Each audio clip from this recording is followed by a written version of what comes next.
Hi, I'm Dr. Edward Holt, and I'm with the Arundel Medical Center Orthopedic Group. I'm here today to share with parents some tips about keeping their children safe in the playground. We see a number of fractures every spring from toddlers going down the sliding board in the parent's lap. The way the child's leg gets broken is the weight of the parent behind the child twists the child's leg if his toe touches the sliding board. What we recommend to avoid this kind of injury is that the child slide alone.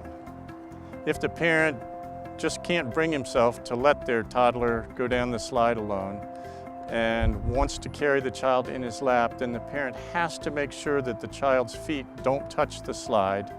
It's best to remove the child's rubber-soled shoes before going down the slide. Unfortunately, we see too many of these fractures every year. We don't see this happening in children who go down the playground slide alone. Typically, this is in children from the age of maybe 8 months to 2 years.